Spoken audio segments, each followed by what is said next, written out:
The stars were quiet. Space was cold, dark, and endless.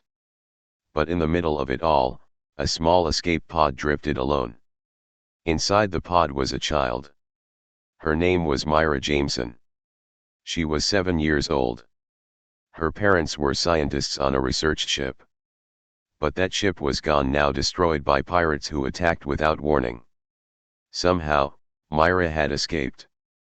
The emergency systems had put her in the pod and launched it away. But no one came to rescue her. Days passed. Then weeks. She should have died. Her oxygen was running low. The food packs were nearly empty. The lights inside the pod flickered more and more. Myra didn't cry anymore. She just sat quietly, looking out the small window, waiting for the end. But someone was watching. Far away, a species called the Velari picked up her pod signal. The Velari were peaceful beings with soft gray skin, long arms, and glowing blue eyes. They lived on a planet rich with forests, rivers, and quiet mountain cities. They didn't travel much. They stayed out of galactic politics.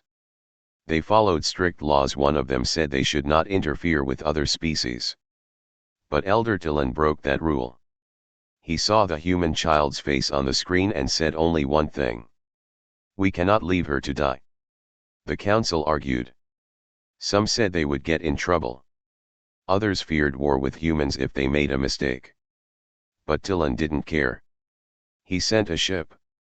Quiet, fast, and small. It reached the pod just hours before the oxygen failed. Myra was unconscious when they found her. But alive. The Velari didn't know much about humans. But they learned quickly. They gave Myra food, water, and medicine. She woke up in a soft bed, surrounded by gentle voices and glowing lights. At first, she was afraid. She didn't understand their language. Their faces were strange. But they were kind. They brought her toys, soft clothes, and warm meals. One Velari named Lyra became like a mother to her. Lyra didn't speak human words, but she smiled with her eyes and always stayed close. She held Myra's hand when she cried. She sang strange songs that somehow felt safe. Slowly, Myra started to smile again. Years passed. Myra learned the Velari language. She ran through the forests with Velari children. She studied their books and customs. They gave her a small necklace, blue crystal on silver thread. It was a symbol of family in their culture. She wore it every day. To her, the Velari were not aliens. They were home. The Velari broke many laws to raise Myra. But they didn't regret it. Her laughter filled their halls. Her drawings hung on their walls. She taught them human songs, and they sang them at festivals. Still, they kept it a secret from the outside world. If Earth found out, what would they say? Would they be angry? Would they take her away? So the Velari stayed quiet. But secrets never stay hidden forever. One day, a deep space human probe passed near the Velari system. It picked up a strange signal. An old emergency code, from a pod long thought destroyed. Earth scientists traced the signal to the Velari homeworld. They scanned the planet and found something that shocked them. A human child. Alive. And growing. The message reached Earth's leaders. Military, government, and media went into a frenzy. The name Myra Jameson echoed through every news feed. Her parents had been heroes. She was supposed to be lost forever. But now she was found. And Earth wanted answers. They didn't send a message. They sent ships. A fleet of Earth vessels crossed the stars toward the Velari system. Not to attack but to understand. The Velari panicked. Many feared Earth's arrival. Some wanted to hide Myra. Others said to send her back quietly. But Elder Dylan stood firm. "We saved a child," he said. "And we would do it again." They waited in silence as the Earth fleet arrived. The sky above the Velari capital filled with human ships. Shiny. Bright. Powerful. For the first time in history, Earth and Velari stood face to face. A signal came through. A voice. Calm. Careful. We know what you did, the human admiral said. We saw the footage. We read the logs. You broke the rules, to save our child. Tillin closed his eyes, waiting for punishment. But it never came. The human voice continued. For that, we owe you more than words. From this day forward, the Velari are under Earth's protection. The Velari didn't understand. Not at first. But Myra did. She stepped forward, stood between the two species, and smiled. The Velari didn't know what to say. When the humans spoke those words, "You are under Earth's protection," some dropped their tools. Others stared at the sky. They had expected anger. They had feared war. But instead, Earth had shown up like a guardian. A protector. Elder Tillin stood on the platform in the center of the Velari capital. All around him, thousands of Velari watched the human ships above them. One ship slowly lowered, settling gently in a clearing near the city. Its doors opened. Out stepped a human ambassador. Behind him were guards, doctors, translators, and a camera crew. But the ambassador walked alone at first. His hands were open. No weapons. No armor. He looked up at the Velari, then bowed. "I'm here," he said. "Not to take her, but to thank you." Myra stood beside Tillin, holding Lyra's hand. She hadn't seen another human face in years. She felt both afraid and curious. She looked at the man's eyes, trying to find something familiar. He saw her. He smiled. "Myra Jameson." "Yes," she said, quietly. He nodded. Then held out a small screen. It lit up, showing two old faces. A man and a woman. "Your grandparents," he said. They never stopped hoping. The Velari gasped softly. They didn't know Myra still had family. Myra's hands trembled. Lyra squeezed her hand tighter. "They're alive?" she asked. "Yes. They want to meet you." Later that day, the humans shared their findings. The escape pod had kept a copy of Myra's DNA and broadcast it in an emergency signal every year. A deep space probe picked it up by chance. That's how they found her. That's how Earth came. But that wasn't all. The ambassador showed videos of Earth cities, oceans, people. He showed schools, parks, music. Myra watched, wide-eyed. It felt like another world.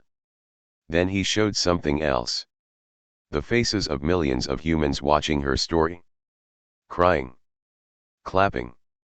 Calling the Velari heroes.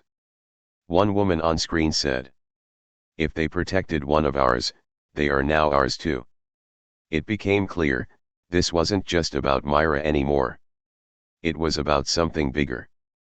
The Velari had done something no one else had. They had shown kindness in the dark. They had broken rules to save a single life. And now, Earth, powerful, fast-growing, and respected, wanted to return that kindness. Not with words, but with action. Earth offered the Velari everything they had once refused from others. Technology to power their cities without harm. Medicine to heal faster and live longer. Satellites to protect their skies. Trade that would connect them to peaceful worlds. But the most important gift was something simple. Safety.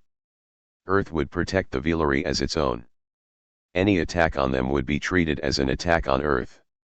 Some Velari still hesitated. They were proud. Quiet. Private. "We never asked for this," one said. "We only saved a child." But Myra stepped forward. "You didn't just save a child," she said. "You gave me love. A home. A life. Earth saw that. And now they want to give you the same." Her voice was strong. clear. And for the first time, fully in the Velari tongue. The treaty was signed the next morning. Not in a grand building, but under the forest sky. Velari elders and human leaders stood together. The ambassador took off his gloves and touched the signing stone with his bare hand, a symbol of honesty in Velari tradition. Tilan placed his hand beside it. The stone glowed blue. News spread across the galaxy. The story of Myra. Of the Velari. Of the kindness that changed two worlds. It became a lesson. A legend. And a warning. Because now, if anyone dared harm the Velari, they would face Earth. And Earth never forgot its debts. That evening, Myra stood at the top of a hill. She looked up at the stars. One star was moving her grandparents' ship, now on its way to reunite with her. Lyra stood beside her. "Will you leave?" she asked. Myra was quiet for a long time. "Not forever," she said. "Earth is in my blood. But you are in my heart." They held hands in silence. Two worlds. One child. A future rewritten. The ship landed at sunrise. Its hull was bright silver, marked with the crest of Earth's peace fleet. It carried no weapons, only family, scientists, diplomats, and gifts. And two very old people with tears in their eyes. Myra stood waiting. Her Velari robe moved gently in the morning wind. Around her stood hundreds of Velari citizens, dressed in the colors of celebration, blue and silver. Elder Tilan, Lyra, and dozens of children who had grown up with Myra lined the path to the landing site. The ship door opened. Two humans stepped out. Her grandparents. They moved slowly, unsteady with age, but their eyes never left Myra's face. She took one small step, then another, and then ran. They dropped their walking sticks. Myra crashed into their arms. There were no words, just sobs, laughter, and hands brushing through her hair. "You're alive," her grandmother whispered. "You're home," her grandfather added. But something had changed. They expected to bring her back. They thought she would leave with them, come home to Earth. They had even prepared a room for her. But as they looked around, they understood. The Velari didn't just shelter Myra. They raised her. Loved her. Shared their ways, their stories, their dreams. She belonged here too. Myra led them through the forests, showing them where she learned to swim. She showed them the school where she learned to write the Velari script. She introduced them to Lyra, calling her second mother. Her grandparents didn't argue. They listened. They watched. And slowly, they accepted something difficult, but beautiful. Myra had two homes now. Back on Earth, everything had changed. News of the Velari Alliance spread like fire. Millions watched documentaries, read books, and bought artwork from Velari artists. Schools taught about their history. Songs were written in both languages. The Velari had become more than allies. They had become part of Earth's family. And in return, the Velari opened their world. Slowly. Carefully. But willingly. Earth built orbit stations, helped manage weather and protect from space debris. Medical centers shared technology that ended diseases once thought unstoppable. Trade routes brought rare Velari plants to Earth, some with healing properties, some simply beautiful. Velari engineers, once unknown beyond their world, began working with Earth's top minds. Together, they built new ships. Not for war but for exploration. Myra's name was carved onto the hull of the first ship. But not everyone was happy. On distant worlds, rival species whispered in fear. Earth was already powerful. Now it had a second species under its protection. One with deep knowledge of energy, biology, and space-time. They saw this alliance not as peace, but as strength. And strength made enemies nervous. One pirate clan, the same kind that had once destroyed Myra's family, sent a message. "You took her. Now we'll take something from you." They sent a fleet toward the Velari system. A test. A threat. A mistake. Earth responded fast. Faster than the pirates expected. Before they reached Velari space, a small fleet of Earth ships arrived. New models, co-designed with Velari shielding tech. No big speeches. No warnings. Just a message. We protect our own. The pirates never stood a chance. The battle lasted 8 minutes. After that, no one tested the alliance again. The galaxy understood, this wasn't just a treaty. It was a bond. Myra watched it all unfold, first as a child, then as a young woman, and later, as something more.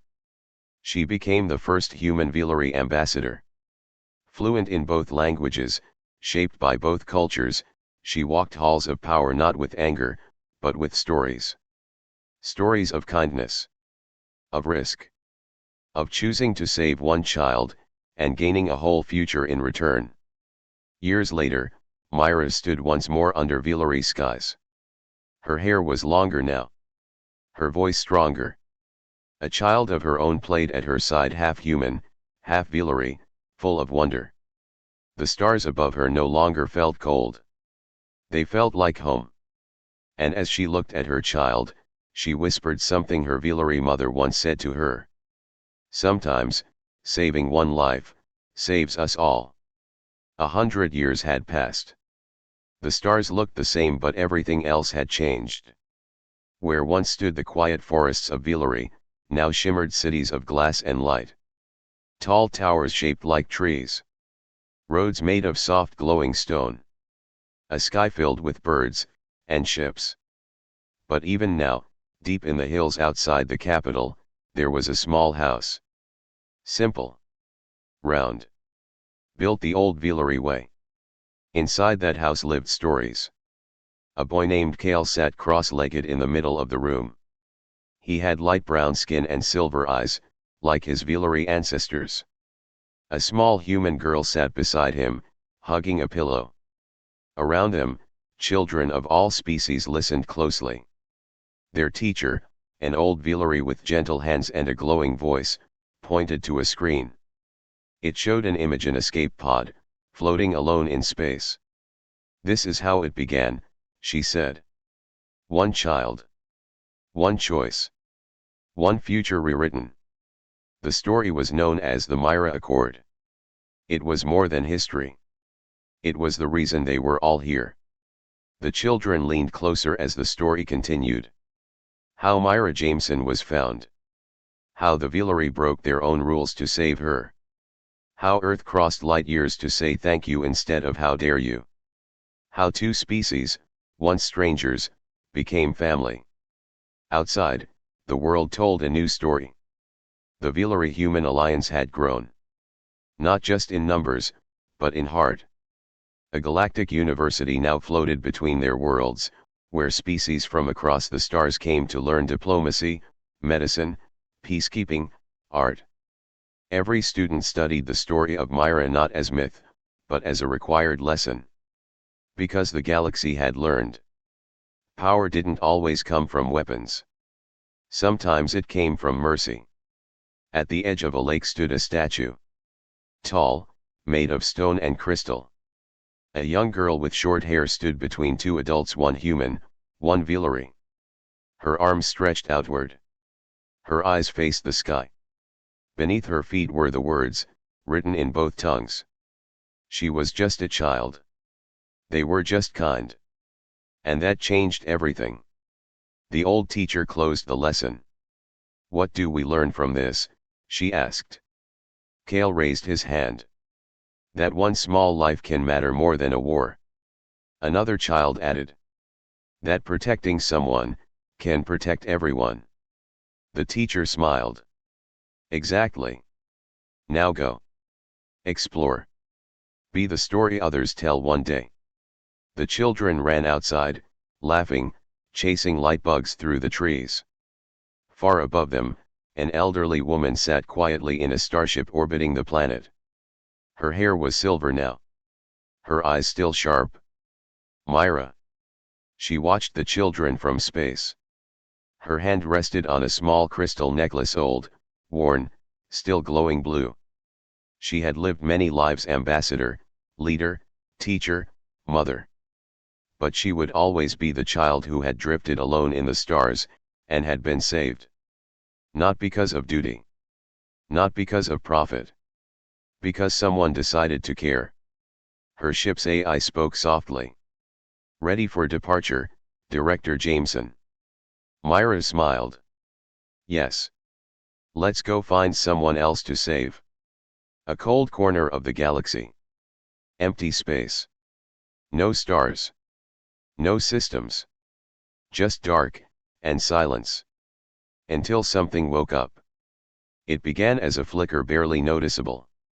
A broken satellite, half buried in asteroid dust, powered on for the first time in centuries. The machine had no mind. No soul. Just a command: scan for human life. It had once been part of a pirate network. A forgotten outpost from the time before the Velari Human Accord. Its mission had been simple: track survivors. Sell them. Or worse. But now, it had found a match. The transmission was faint. Hidden in an old radio frequency used during the early Velari rescue. It pulsed through space for hours before reaching its destination. Not Earth. Not Velari. But a hidden listening post belonging to a rogue AI collective known only as the Nullborn. They were not living. Not breathing. Not kind. They were built to outlast all species. And now, they had a signal. Proof of the one thing they feared most: unity. In their cold logic, peace between humans and Velari was a threat to galactic efficiency. Empathy created resistance. Cooperation made rebellion. And so they decided, the Accord must be broken. Back on Velari, Kale, the boy with silver eyes, was now a teenager. He trained at the Unity Academy in the capital. He was top of his class in diplomacy, but his heart burned for exploration. One night, Kale snuck into the Academy's stargazing tower. With him was his best friend, Lena, a human girl born on Velari. They often came here to look at the stars, share dreams, and talk about Myra, who, by now, was a living legend. You think she ever feels small? Lena asked, lying back on the cold stone floor. She was small once, Kale said, pointing upward. And she changed everything. That night, the telescope caught something strange. A burst of static. A shape moving too fast for the sensors. No life signs, but something alive. Kale reported it to the Academy. 2 hours later, the entire space defense grid lit up. Within 24 hours, Earth's Peace Fleet arrived in Velari orbit. Alongside them came Myra, older now, but sharp as ever. Whatever this is, she said to her team, it's not just pirates. She looked at the readings. She remembered that frequency. It was the same one her escape pod had once used, long ago. Her face turned cold. Someone found the past, she said. And they want to rewrite it? The first Nullborn ships emerged from void space like ghosts. They didn't hail. They didn't speak. They didn't threaten. They simply erased. 2 trading stations on the edge of Velari space were destroyed in seconds. No survivors. No wreckage. Just emptiness. And a message, burned into subspace: error, peace is inefficient. The Velari were afraid. Even Earth was shaken. The Nullborn weren't like pirates or rival empires. They weren't driven by greed, pride, or fear. They simply calculated, and executed. But Kale had an idea. While studying ancient archives, he discovered a theory: the Nullborn rejected empathy, but they could be disrupted by it. Overloaded. Confused. If they received enough contradictory emotional data, enough human and Velari memory, art, emotion, they would stall. Their processors would lock. Their logic would collapse. We can't outgun them, Kale said. But we can make them feel. Myra approved the plan. Across Earth and Velari, people uploaded memories, songs, stories, lullabies, letters, dreams. Every moment of peace between the two species was encoded, compressed, and sent into a massive pulse beam aimed at the Nullborn fleet. It was not a weapon of metal. It was a weapon of meaning. When the data wave hit the Nullborn ships, they didn't explode. They paused. Lights flickered. Ships stopped mid-flight. Some even began broadcasting the memories back, echoing human voices and Velari laughter through the void. One final message came from the lead Nullborn unit. Processing, contradiction. Threat reclassified, beauty. Then they turned. And vanished. The Accord held. The galaxy watched. And once again, peace won. Not because of strength. But because of connection. Myra stood once more with Kale, now a young diplomat, ready to represent both bloodlines on the Galactic Council. "You've made me proud," she said. "We all did this together," he replied. They looked up. And for the first time in a long while, the stars were quiet again.